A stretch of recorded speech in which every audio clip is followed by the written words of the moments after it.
And the practice of empathy will say, I'll let them in, and I'll arrive to work 1 car length late. Right? We don't always have to be right. We don't always have to be in charge. We don't always have to be the one who succeeds. It's not about winning or losing.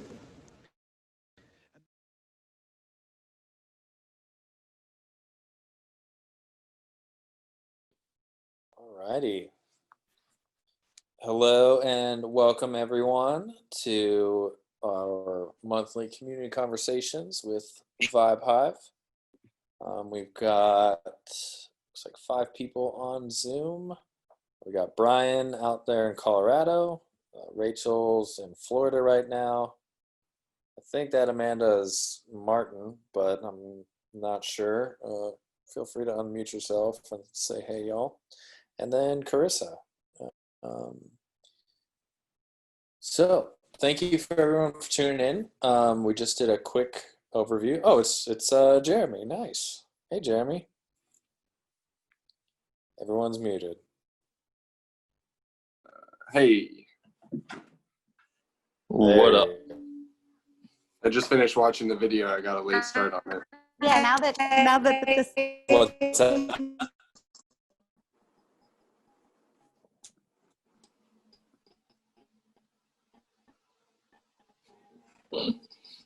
Rachel's got the best connection ever, Okay. it sounds like.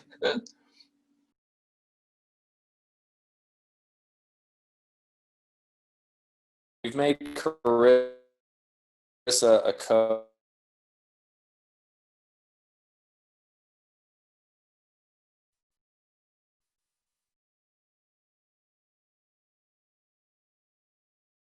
So, can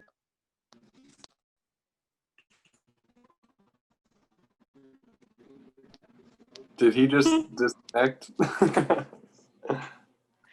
Wow. Okay. I think we lost him. Yeah, we lost him. That's okay. He was like, see it. Yeah. No, I switched to my. This is. Can you This still is the hear, joys hear of.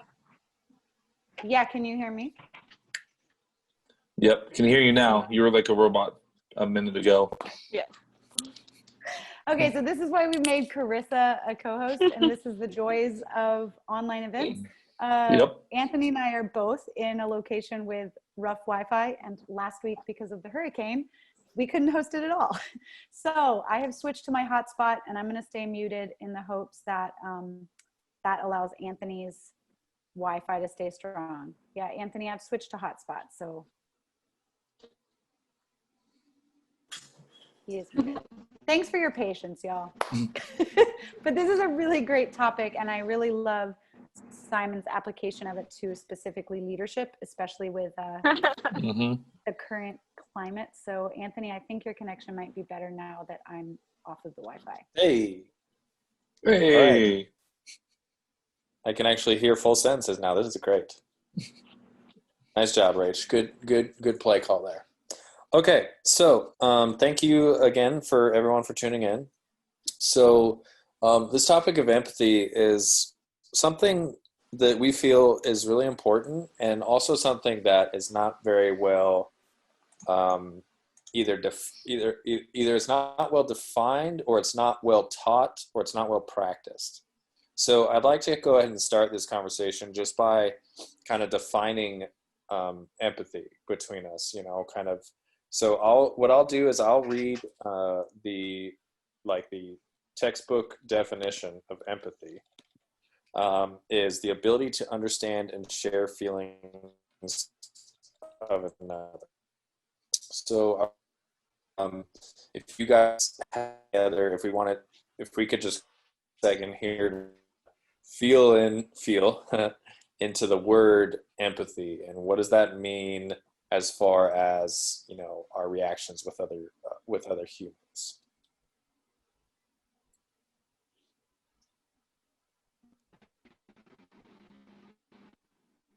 Jeremy's feeling it, I can see.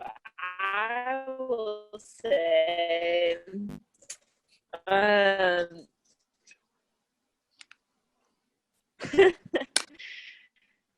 I to the textbook definition, I would like to add the word deeply feeling. I feel like empathy is like such a deep feeling of someone else's emotions. Awesome.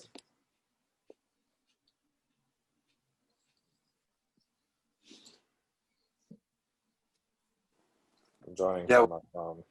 What first popped into my mind was what Simon had said about just not being right all the time. I feel like that's my easiest way. If I would just like let that go, I'd be much more empathetic. Okay, I love that. Sorry, let me log off the computer here. This computer thing's not working.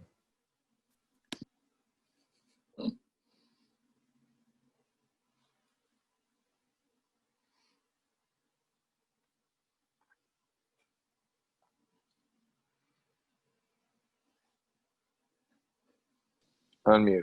Okay. Aha. All right. Okay. Going on the phone. Computer wasn't cutting it.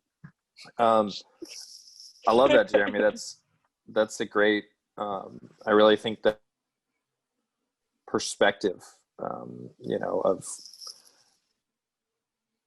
not always wanting to be right, but being right coming from your perspective. Because being right can depend on how you're viewing something, right?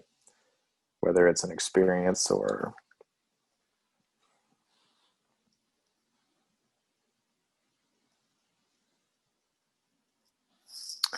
Cool. Actually, that was one of the next things that I wanted to do that I wanted to do really quickly was because in the very beginning of the talk, Simon mentions how great leaders have both empathy and perspective. So, perspective, the definition of perspective is a particular attitude toward or way of regarding something, a point of view. So,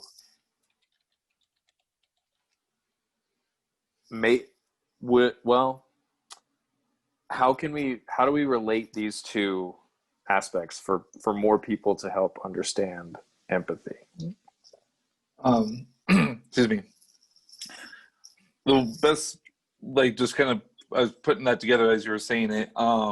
If you're willing to change your perspective based on what's presented to you, especially if you're engaging and working with other people, right? They may not see things the way you do. They may not believe things the same way, or there's going to be a difference of perspective or a difference of opinion.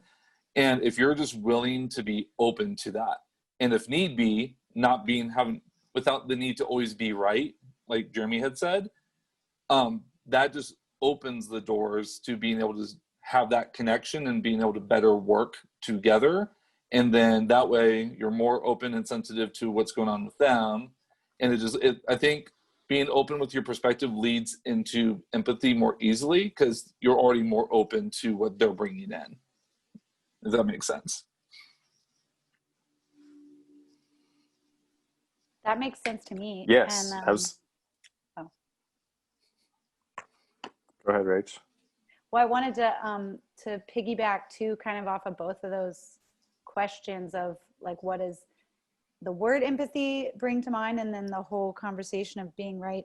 So when I hear the word empathy, I definitely think of the word empath, which is something I've learned over the last probably 5 or 6 years, which is almost like a taking on of another person's feelings. It can get really intense as an empath if, I'll speak from my own experience, before I was aware of being an empath, it could get really draining. And so I love this added piece of perspective with empathy, because as an empath, feeling others' feelings or experiences, if I can put the perspective on there, it's not mine, it's theirs, and just almost witness it rather than fully take it on, that's given a lot more freedom to the position of an empath. And so I don't know, I like Carissa's addition of deeply feeling, you know, and understanding, rather than just this surface level, oh yeah, I get it. I hear what you're saying, but like, I don't know, I like the additive deep. And then what really rang true in this talk was when he talked about, as an empathetic leader, that when everything goes right, you don't take any credit. And when everything goes wrong, you've got to be willing to take all the blame. So yeah, those are just thoughts. Yeah, and I think especially if you look at it from a leadership, I mean, we've been in the same program for how many years now, and one of the first things that's always brought up when we're getting rolling with an event is take the time to understand and appreciate somebody else's world, especially when it's all going to hell, or if it seems like it is, right? Maybe they're having a breakdown, you're having a breakdown, it's both, what have you. And so I think if you just take the time to be open and being willing to dig deeper instead of just, you know, being the manager and just wanting to be in control of everything, but being willing to ask those questions and to dig into what's really going on behind the scenes, especially from a leadership standpoint, is you're taking much more of a role of being supportive, which is what I think is lacking so much anymore, because again, everybody wants to be a manager or is a manager, they're not really being the leader.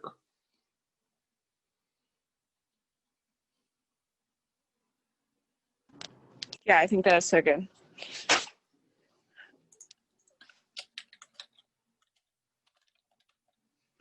I also liked, you know, the bit about like, if you get cut off, for example, like maybe that person's they're like on their way to the hospital, you don't know, but a lot of people just kind of shake their fist at them and don't take a second to like step into what it might be that's going on in their world that's affecting interacting with you that you don't like, or whatever it might be. And I thought that was an interesting to empathy. Especially these days when all the craziness is all over the place on the roads. Like, I have been experiencing some very wild aggressions on the road, and it just seems like things are at a peak and everyone's like boiling over. So it's like even more important than ever.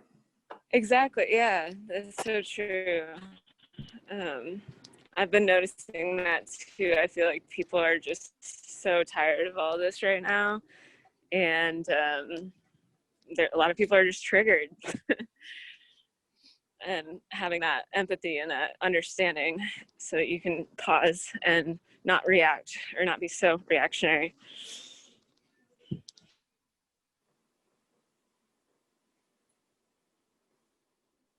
Agreed. I think I'm going to give Anthony a second. I don't know which device he's having trouble with, but I know he had some really great questions to guide this along. But while we wait on him to get going, I did while he figures out his tech. So specifically talking about the times that we're in right now, I did find it interesting. Well, there he is. Anthony, are you back? Do you know which? You're on two devices, so let's get you. I know. I'm calling in. Oh God. It's just one of those weeks, guys. Let's be empathetic towards Anthony's technological issues. Just hold all the space for Anthony right now. I love it. Do you want to come sit next to me on my device? We can't hear you at all, Anthony. We cannot hear you.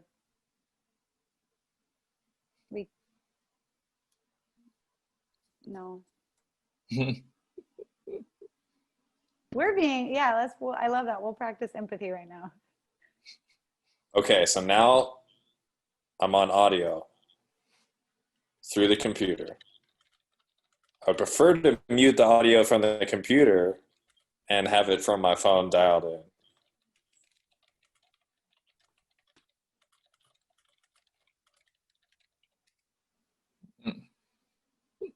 Give me 1 second. Sorry, y'all.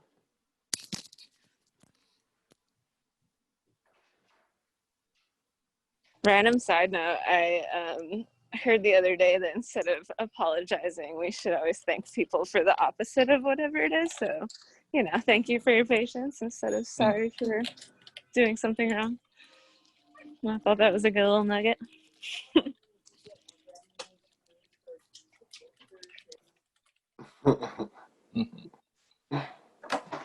Okay, we're gonna share it. That room had bad juju or something. Okay. Okay, I think I've been gone from the conversation for like 5 minutes now because I've been messing with this. But I wanted to bring it back to what Brian was talking about, being open. I think that's a beautiful point you bring up, because in order to have empathy for someone, we have to be open to an experience that is not necessarily our own, right? So being open is one of the first, it's kind of like the precursor to being able to have empathy. Is, it's like the selflessness of realizing that there are others experiencing, having experience that's completely different than ours, from a perspective that's completely different than ours. So thank you for bringing up that point, Brian. I think that really kind of hits the head on maybe one of the main issues is why it seems like we don't have a lot of empathy, particularly in our country right now. It's kind of a lack of openness of seeing from other people's perspective. So, and I'd like to go ahead and put out there that I actually have ended up working for a company that was empathetic, and like we would have circles where we would meet and talk about how we're all doing before we'd ever get into any business. We would check in with one another and talk about like where we're at in life and what's new. And then it would be like, we would set group standards that we would all agree to. We would all like be in direct communication with everyone above us. So there are some companies out there that are like that, and it was really cool to watch the video and be like, oh shoot, like Compass now was like that, and like I left with all this beauty in my heart. And it like, yeah, so it does work a lot better too, because it's like you come out or you notice people in Compass now and they're all like, yeah, I don't know, I never would have thought I'd be scooping crap out of the bottom of trash cans, but I love it, it's great, like this is the best job ever. So it does work. very cool. Yeah, same. I mean, I look at my normal 9 to 5 is still working with T-Mobile, and you see a lot of the talks that Simon, Sinek, the guy who we just watched, and what he speaks about and what a lot of other people speak about. And it's very much in line with what he was just talking about. It's more the leadership versus the management. There's management stuff when there needs to be, when there's accountability talks that have to be had, because, hey, it's a business after all. But they always come from that empathy, a place of empathy first, because they understand, hey, there's things that go on outside of these 4 walls of this building, and that could be influencing how you're showing up. But they're open to that possibility, and they're open to exploring that with you and other employees. And it makes it nice, because then it gives you, kind of like Simon was talking about, it gives you that safe space where you feel comfortable, where you can really shine and be yourself. And I think that's one of the big things about empathy, of what that gives to other people. It really opens up the doors, not only for you, but especially for the other person, to really just show who they are and what's going on in their world, which then goes back to perspective, because then your perspective on what's going on can shift like that. And then it's a whole different conversation that you're having. Yeah. Would I be curious how, because then, we take it from company leadership, like when you're at a job and all of that, to then at least for our country, the highest level of leadership, leading, well, not just our country, but any country. I begin to envision, like, what might it look like or feel like to have a leader of a country that it feels like I trust and feel like that leader truly cares about every single citizen of her or his country. And then also that willingness and vulnerability to say, I need help, which then gives the citizens or the employees, whatever model we're talking about, the space to say, I need help too. That's my visual for a utopian world. Love it. So I think, you know, for this talk, he was speaking obviously more directly to a crowd, a business-minded crowd, right? But I think a lot of what he was talking about can be applied throughout our communities. And so, you know, I would love to kind of now just, because, you know, we have this hope that all of us can step up and be incredible leaders in our communities, in our homes, in our neighborhoods, because the leadership we're seeing on the highest level of our country is so apathetic to, which is the complete opposite of empathetic to, you know, the everyone else's story, you know?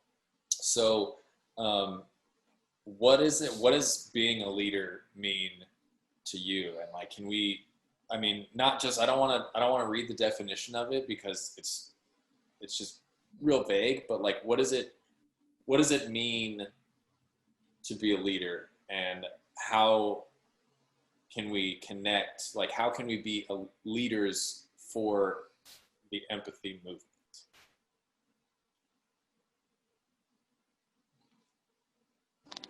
Well, I think one of the best ways to lead is through example. You know, so we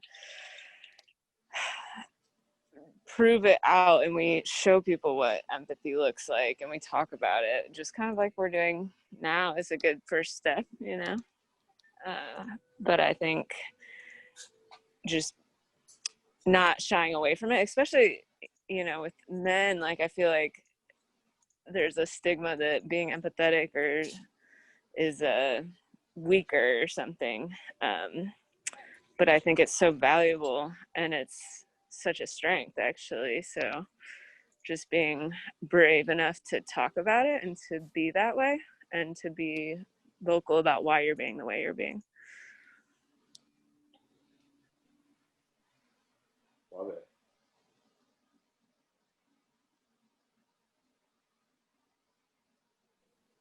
The thing that comes to mind for me is doing what you say you're going to do, or I guess accountability, because that just like develops the most increase in trust and like loyalty, I guess.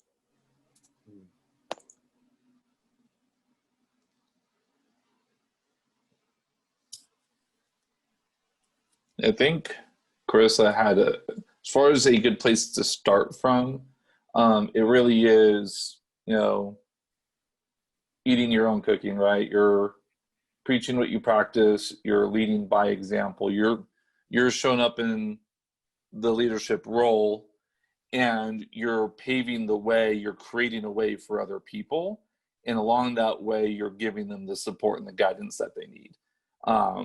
And if you're not the one who's able to do all of that, you're then finding other people and you're raising them up along the way to fill in those gaps, and you're bringing out their strengths as well. And then it's like the, what's the term? Like the rising tide lifts all ships, right? It's like you're that rising tide. You're just bringing everybody up together for those who are willing to participate. That's kind of what came to mind for me when thinking of, I don't know, what does a leader or leadership mean to me? And it's this willingness to do what's necessary for the greater good, whether or not it's perhaps like the first choice or the immediate choice maybe, or like the easiest choice. But then I don't know, then my brain started going like micro to macro, and it's like applying that to like my own self as an entity. And okay, I know the things I need to do for the greater good of my whole, you know, so am I leading myself? So like to kind of bring it back to what Carissa was saying of eating my own cooking.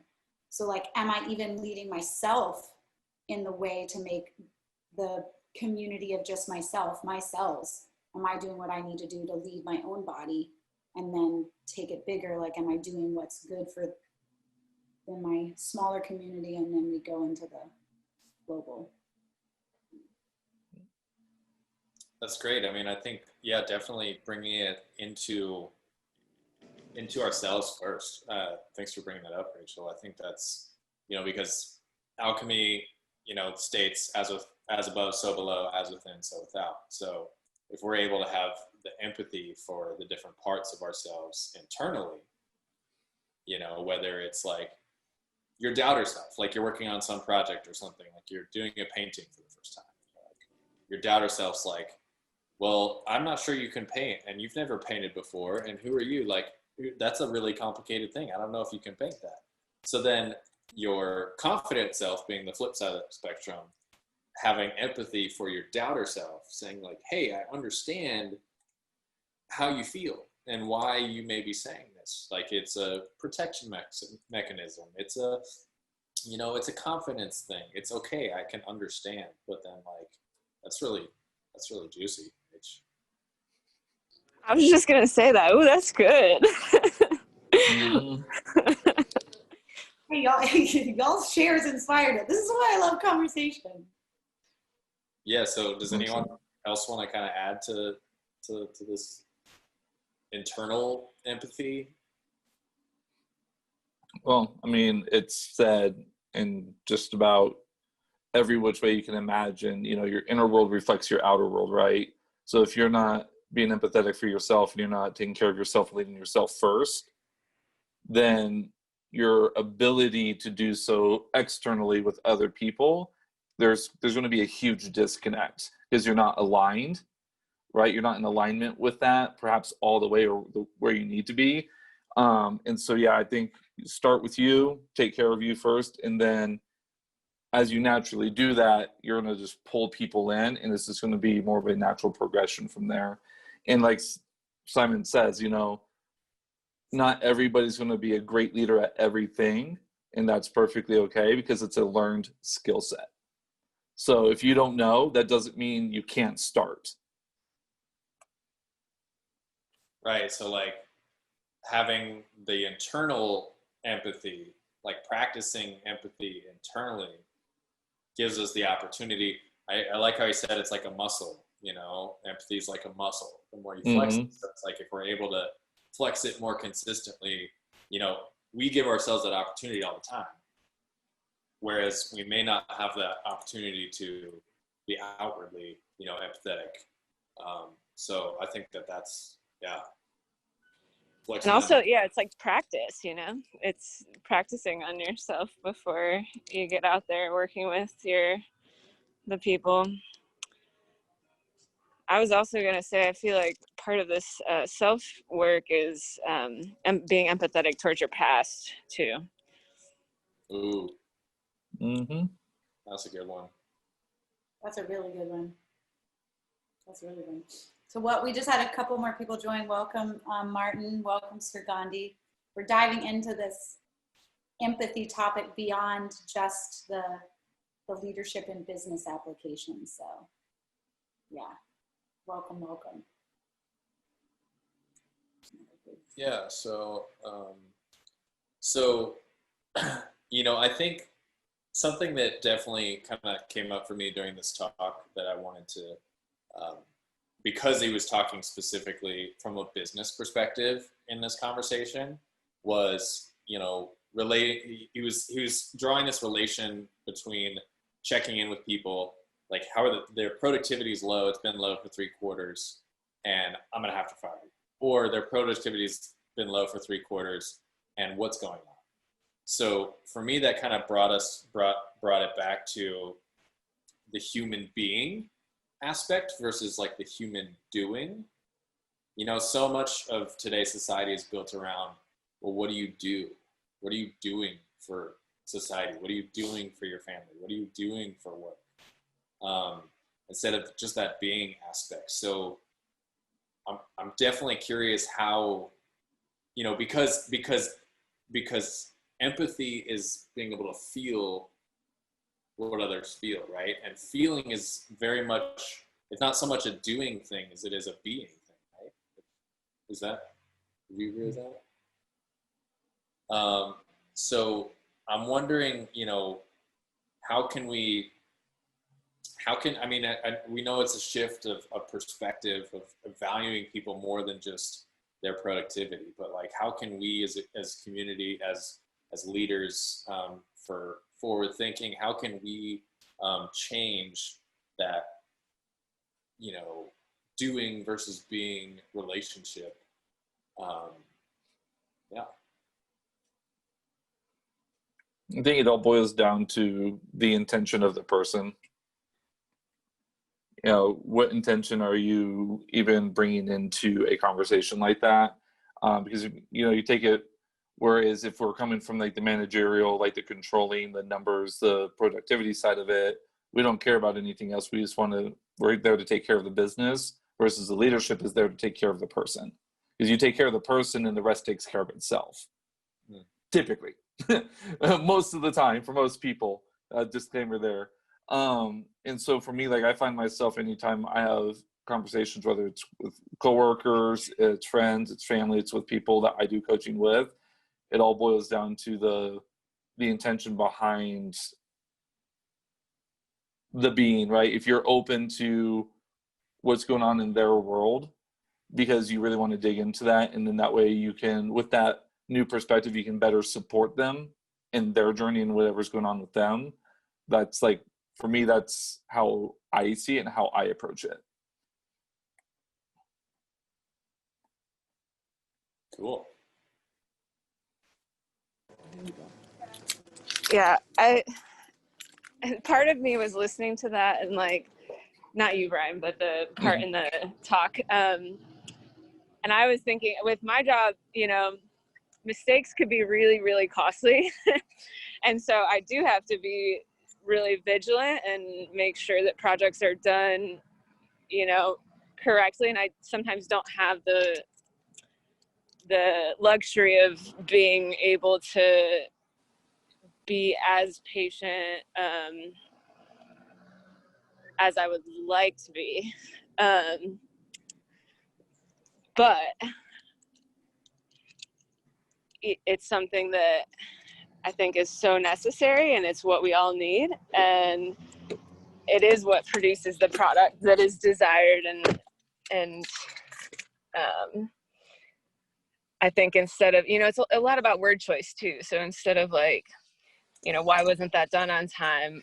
What can I do to help you do that in a more timely fashion? Or, that was a bad example, but choosing our words to sound more empathetic as well. So that, obviously it needs to come from a genuine place, but I think word choice can have a lot to do with the reception of our level of empathy.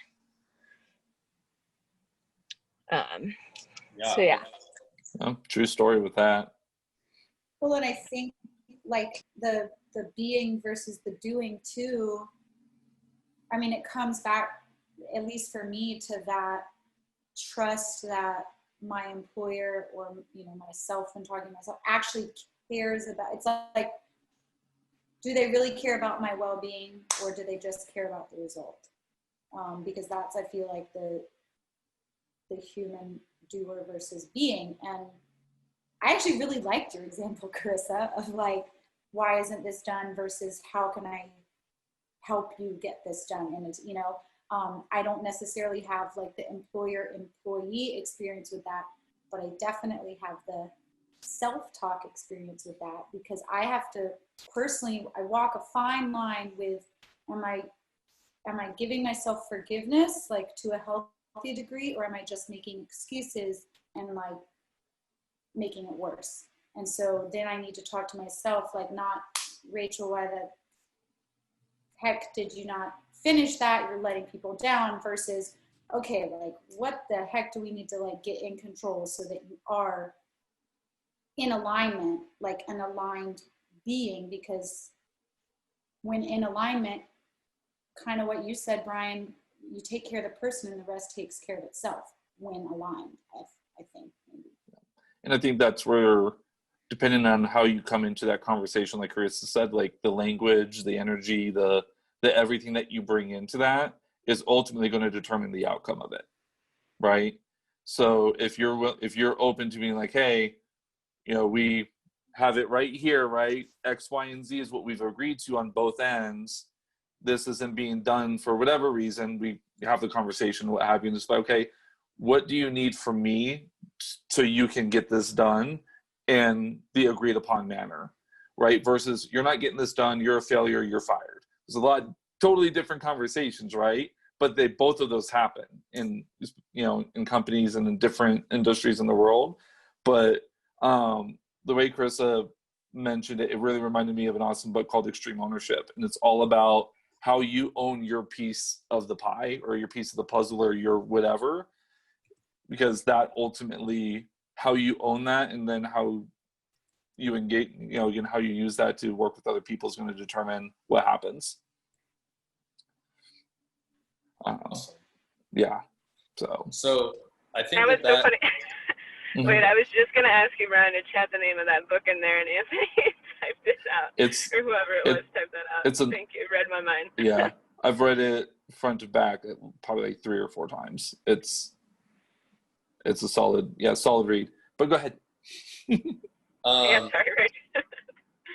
Oh, good. That was that's really.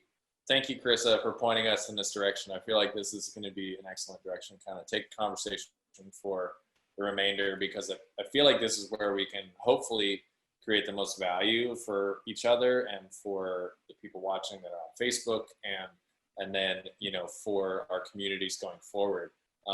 So, you know, we've defined word choice as one of them, but what are, let's together, if we could, brainstorm, like, what are some roadblocks to empathy? And then what can we do to move through those roadblocks? So we talked about word choice being a roadblock. So instead of, you know, the blame, it's, you know, how can I support you? You're doing this wrong, it's your fault, blah, blah, blah, versus the team attitude of how can I support you in doing this? So what are some other roadblocks to empathy? And then we'll kind of from there go towards like solutions to work through those. Mm-hmm. The first one that comes to mind for me is your state.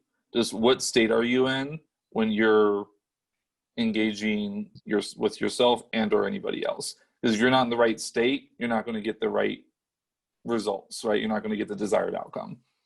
So this is like your state of being?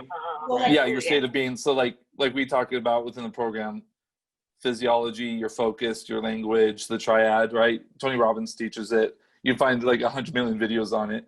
But it's like, where are you mentally, emotionally, physically? Like your physical presence, your body language says so much to other people, more so than any of your words will in some cases, right?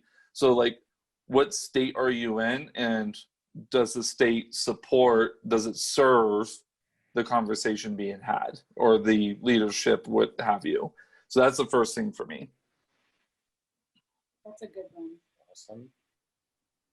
I don't know if we can dive into that one really briefly. It's an interesting time to be into this, specifically leading from a distance, as I call it, because so when talking about changing state, you know, I get this vision of like, you're in an office together and maybe an employer or a team member is seemingly off, you know, and they may need to talk about something. And a great way to start a conversation is say, hey, let's go for a walk. Because just that act of getting up from the desk and beginning to walk is an immediate change of physical state, which can then influence the conversation in a positive way. So just to drop a little perhaps confusion or more complication on it, now we don't have that office space or that in person. So how can we check on people's states when we're only 2D, you know, flat screens? It's like an added level of awareness needed. Yeah, and I mean, I think part of it is the Sarah's favorite word, sensory acuity, right? Just being aware of your own self and others. And I mean, there's been times on Zooms where like I've literally just stopped and stood up. And not only was it a state change for me, but it completely threw everybody else off because they had no idea why I did it. But it created the desired result. It interrupted the pattern. It changed everybody's state in an instant. And then the conversation just flowed right from there. And it was me simply changing the state for it by moving. So, you know, if we're on Zooms and such like that, like if you both started dancing out of the blue, I mean, I probably wouldn't be super surprised if you did. But for others who maybe don't know you as well, they'd be like, what the hell's going on with these two people? You shifted their state completely just by that. Or, you know, you can use language to do it. Okay, so now if we're talking about relationships with other people where, you know, where we're either wanting to like have more empathy towards, or, you know, like towards them, like as a practice, or we have extreme empathy towards them and then we're feeling so much of what they're feeling. How do we then take this practice that we're talking about, this changing state, and then apply it? Is it just like, I mean, because, yeah, I guess let's start with that. You got to figure out my wording for it. I have the idea. I just got to put it together. But if somebody else wants to take it on, go for it. I got to piece together my brain real quick. Yeah, and I think, sorry, real quick, one addition that I just thought of is like so particularly relating to Black Lives Matter movement right now, because I, as a white male, don't know, like, I won't ever know directly, like, what it is. Like, I won't know directly. I can have empathy towards, but I won't ever know directly. So I guess, and especially since that's such an important thing right now, you know, how can, like, you know, how can we remove these roadblocks of a willingness to be empathetic without this? Is that weird? Well, I was about to say, that's funny. It's interesting that you brought that up, Anthony, because I was just about to say that empathy is like also not enough. I feel like we need to learn to use empathy as a tool for catalyst, or like a catalyst for change. So, you know, here we are. We need to step into the feelings of the employees, or, you know, the minorities, or whatever it is, and not just feel that, but figure out what it is we can do to remedy the situation that's causing the emotion. I think empathy is a great icebreaker, like a conversation starter. It's a great tool to do that, to kind of broach the subject. And like what Anthony, like what you just brought up of, I am a straight white male. I'm probably never going to really know what it is to live in the world as a Black man or a Black woman or a Hispanic man or woman or an Asian or any other way but me, because I'm white. This is what I am. But I am willing to open my ears and my eyes and my heart, and I'm willing to open myself to hear what your reality is. And then but that's only the start. You then have to continue the process, much to Carissa's point. And I think and I've even seen it in some circles where we're really great at starting it, but we don't continue it. We don't see it through to finish. And I think that's why especially now, there's just so much unrest, because that's historically what's always occurred. You got to unmute, Jeremy. Oh, wow. I thought I'd already done it.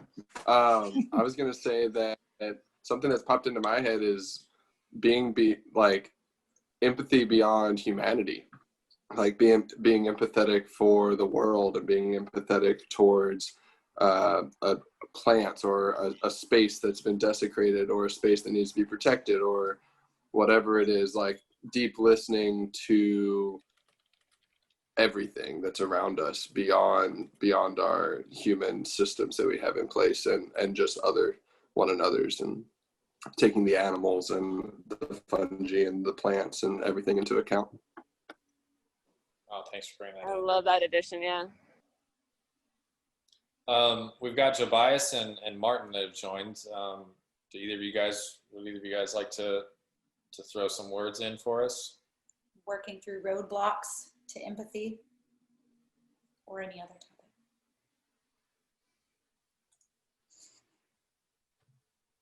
No pressure. I see the head being scratched.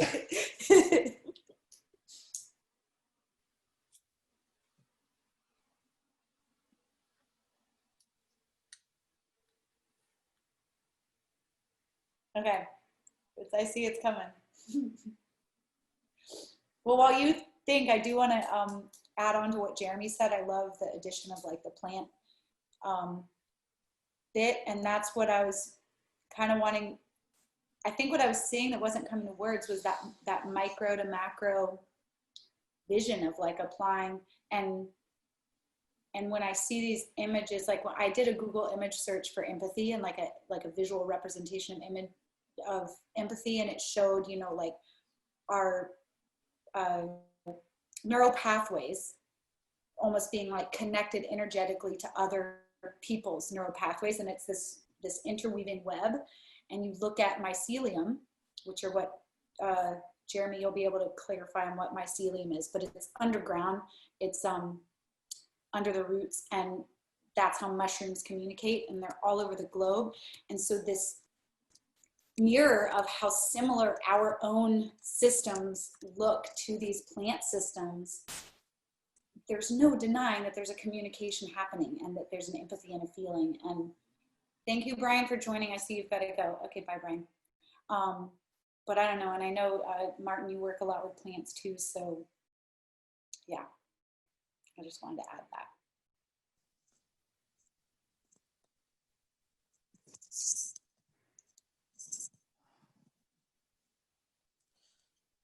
So it took me a while to think, but I feel as though, for me personally, one of the biggest roadblocks to empathy is past thinking.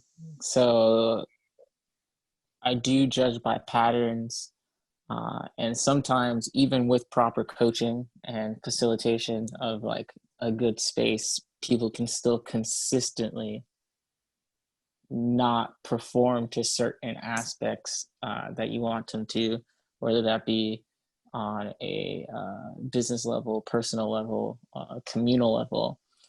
And if we're thinking about the past them and the consistency aspect of it, then it's hard to let that layer down to where you can be empathetic, because you're being like, okay, well, this person hurt me in the past, or they didn't do this one thing in the past.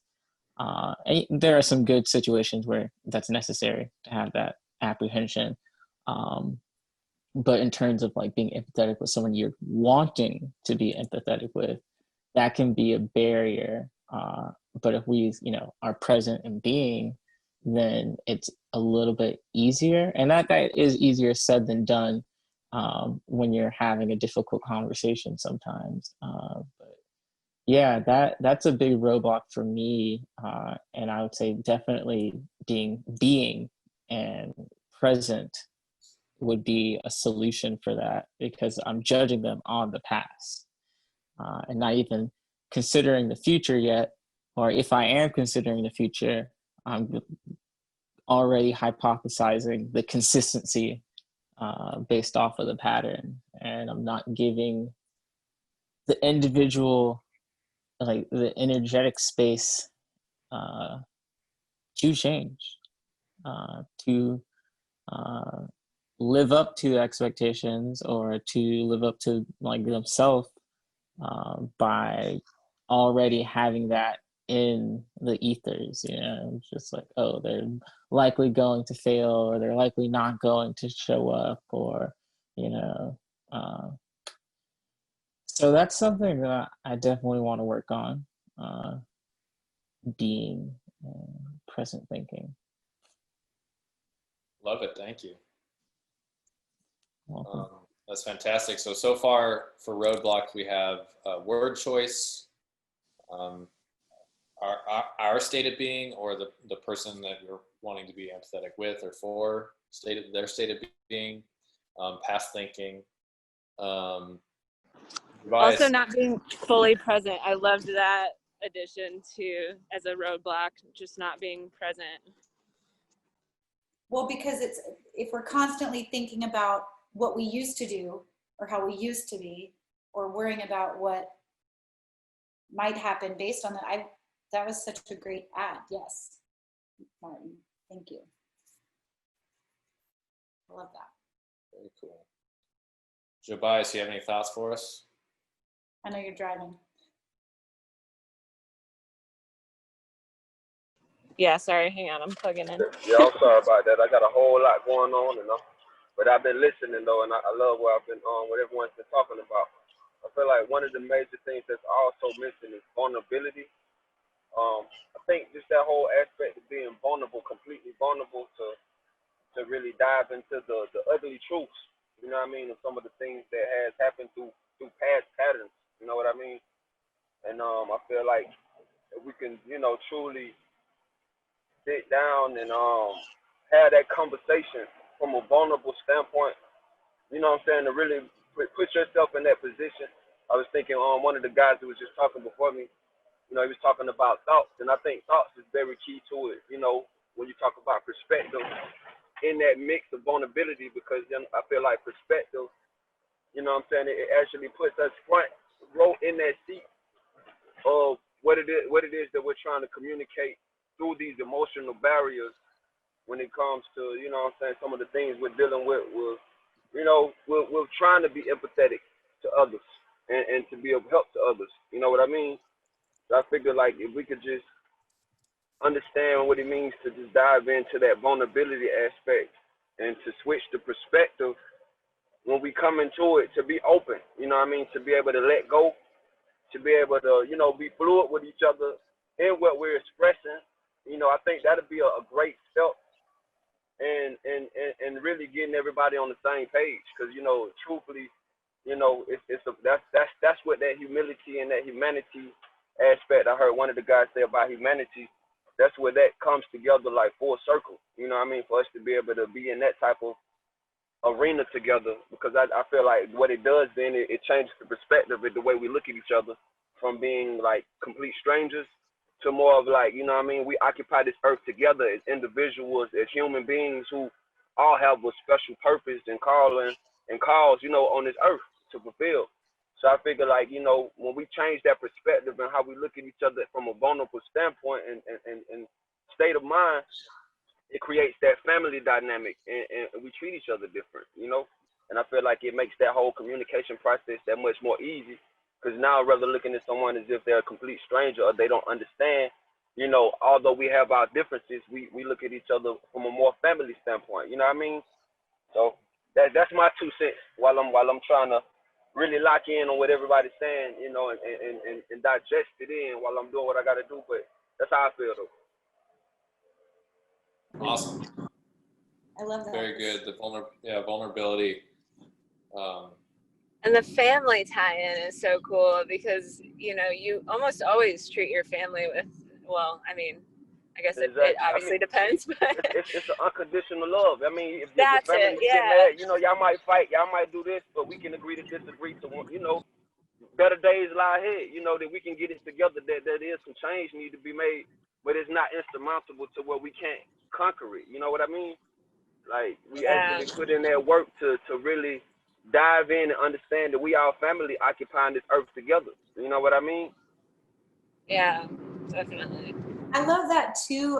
Especially, I know we're kind of closing up on our time here, but that family aspect too, when applying it to, because I thought Simon Sinek, the speaker, I found it interesting when he made it a point to bring up this whole generational blame going on, and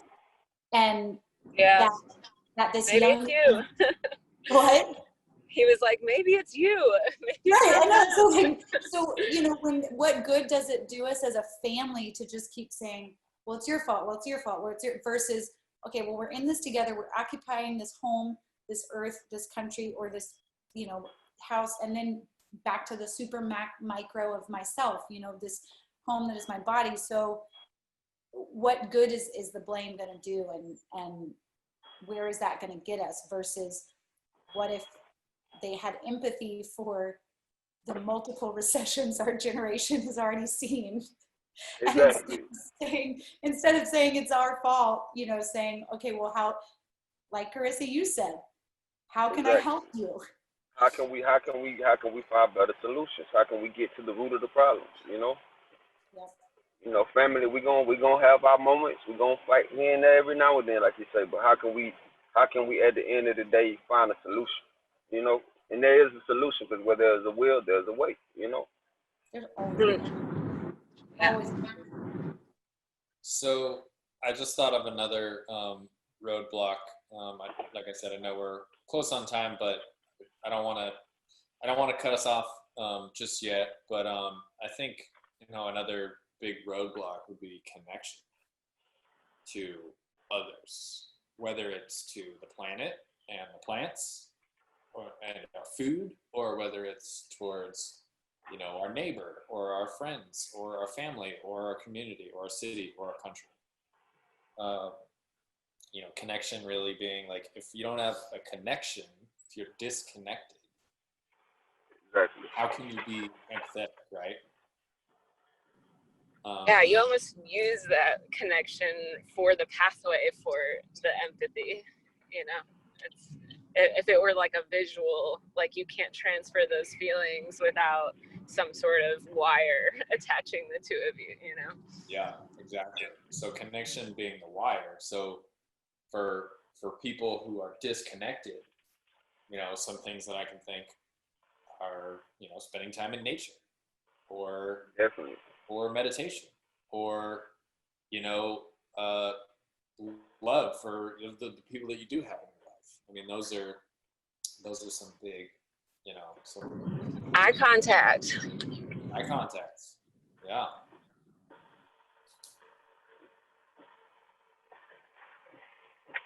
Mindful presence, like even just like what Martin was talking about before he had to leave, just being actually present in the moment and mindful of what's going on.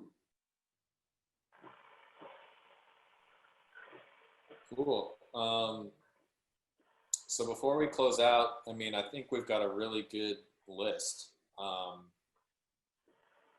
But I'll just recap it real quick, and then let's see if there's anything else that kind of comes to mind here. Give us a couple more minutes to kind of play with this, because I feel like, I don't know, I feel like there's something coming out of this, like an empathy handbook almost, like a really simple, like, children's book, like how to At the very least, a blog post. And the book for the mindful story time this month was I Am Human, and it's a children's book all about empathy. Perfect. We'll share the recording with y'all. So let's, if you guys wouldn't mind, so roadblocks to empathy, we have word choice, state of being, past thinking, not fully present, not being present in the moment, vulnerability, being closed versus being open, lack of connection.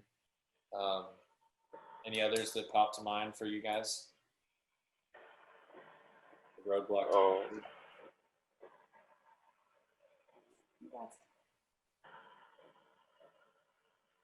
Those were all the ones I heard mentioned. Well, that's all the ones we have so far. Are there any others that you can think of without, you know, we can always come back to this. I mean, I feel like. Did we say lack of perspective, or did we tie that in somewhere too? Yeah, I said perspective too. Yeah, that's definitely another one, perspective, I think. Yeah, because that's how he starts off the talk, is saying, you know, great leaders have empathy and perspective. You know, Exactly. Okay. have to have. Also, stereotyping, you know, like you have a formed idea of how something should be or how something is going to behave because of, you know, whatever thoughts you have defined for you from previous interactions. And I'm, you know, and so you're placing those on that person and assuming those instead of opening yourself up to, you know, I guess judgment or something, you know, maybe judgment is a roadblock to empathy. Yeah. Would you would you feel like that? Like, would you feel like that'd be like an expectation, like to have expectation? Yeah, I actually honestly think that it could be its own category, but it's like so Yeah, because I similar. feel like that goes into expectation, because that's a whole nother dynamic of like sometimes that could be a roadblock for you to expect too much when you sometimes have to meet people where they are in order to reach them at their level so that they can catch up to where we can all be on one accord. You know what I mean? Well, and it's like what Martin was talking about too, either judging on the past or the future based on a pattern, like a previous pattern, which I know, Jeremy, you're all about patterns and the study of patterns as well. But it's that balance of like using it to enhance your perspective, but then not placing an expectation on it, I guess. Yeah. Yeah. Mm-hmm. And the other one I think we've mentioned too is pressure. Like when we were talking about leadership, you know, there's outside pressures to behave a certain way, or culture, you know. Yeah. Okay. But I think that's a really solid list. Mm-hmm. Yeah, that's pretty Awesome. awesome. The kitty cat just joined, so it must have mellowed it out there. Well, cool. Well, this is great. I think, yeah, like Carissa said, kind of a blog post at minimum. So, you know, like the roadblocks to empathy, because, you know, especially not making this political, but also pointing to the fact of the matter is that our president is the least empathetic person maybe on the entire planet. And that attitude is transferred across so many different of our countrymen. And, you know, it's leading us, instead of empathy would lead us towards a United States of America, where we're feeling what each other is feeling and we're experiencing what each other's experiencing, and we're collectively, you know, working through the issues that we have as a country for the greater good, you know, versus now it's like sort of the divided states of America, where it's this opinion versus that opinion, my experience versus your experience, where both of those experiences are actually happening at the same time. So exactly. Joining those two trains, yin and yang with it. They go hand in hand, you know. No, those two trains are going in the same direction. We all have struggles. There's no doubt about it. But once we're empathetic towards each other, then they like merge together. We can bridge that gap. A stronger movement in the direction forward. I was gonna say, and become more powerful because of the merging. You know. Oh, yeah. Exponentially more powerful. Yes, and that's honestly like to definitely, you know, shed a message of hope. That's what the people in power, or, you know, that's why they push the fear agenda, is to the blue agenda is to separate Democrats, Republicans. You know, divided people are easy to control. Yeah, they try to make you look as if it's not an option to come together to unify. It's only this way or that way, but it's right. It don't have to be that way, you know. It doesn't. And Simon Sinek talked about how empathy is actually giving up control. So empathy is a lack of control, because you don't have control about how the other person is feeling, or the other, you know. So it's really cool. I think. You know, I think that this is really a really juicy topic, and this is just the first talk. I'm sure we'll come back to this subject again in a couple months, probably, because it's just like there's empathy, and then there's being an empath, which is a totally kind of other conversation, and there's a totally different direction we could go that way, about how to kind of guard yourself against, you know, because like when you open Facebook and it's just like, all this crap's happening in the world, and it's like, oh God, and then you feel all sorts of weird ways and stuff, and then you deactivate. And then you deactivate, yeah. Like, later. yeah. I think that's definitely a topic that we could. And that's another real topic to talk about too. While you're talking about it, a lot of people are suffering from mental anxiety from that very thing you just said. You know, you open up and you see all these things, and you bombarded with all this information and this, and now you feeling something in your spirit that's quite uneasy. You know what I mean? And it's because you absorbing and digesting all of this stuff that's been thrown from perspective through the social media lens. You know what I mean? So I know what you mean. Absolutely. And, you know, so I'm glad that we had this conversation first to kind of just define like what is empathy and what are some roadblocks to empathy and how can we be leaders in our communities to drive the train, you know, like drive our communities and then eventually through the ripple effect, our country towards, you know, unity, empathy. Yeah, unification. Yeah, absolutely. All that sort of stuff. So, is there any kind of like closing remarks? Anybody want to kind of say anything else that stuck out? Just thank you everybody so much for joining and chatting with us. And I actually got to run, but I love y'all and thank you. I want to share one. Well, since Carissa's leaving, I do want to share like really 10 seconds that what this whole discussion of like not allowing patterns to repeat and how do we work towards like a unified country like that we're talking about, it got me thinking about like the importance of being aware, like studying our past, being aware of history, keeping that knowledge real, but also what if we as a people, we as a country, like we as individuals and we as a collective are limiting this utopia that we could be living in simply by only visualizing based on what we know or what past communities have known and experienced. And I say that, I'm going to give a shameless plug for Carissa's class on Sunday, this practice of truly scripting without a limiting belief of what this world could look like.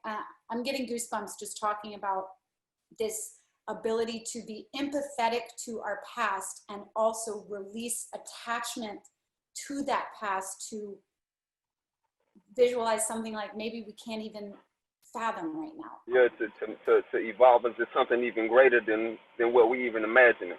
Yeah. It does. Got you. So come see me Sunday. All right. Love you guys. Bye. Bye, Carissa. Right.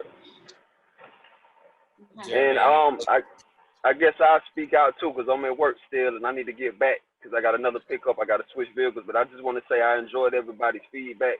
I love you guys. I appreciate you, Anthony, Rachel, y'all. You know y'all the best. Just hit me whenever y'all need me.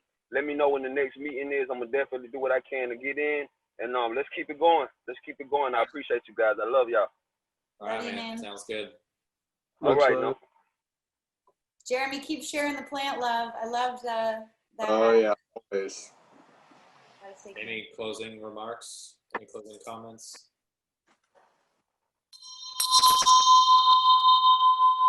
Ooh. Wow.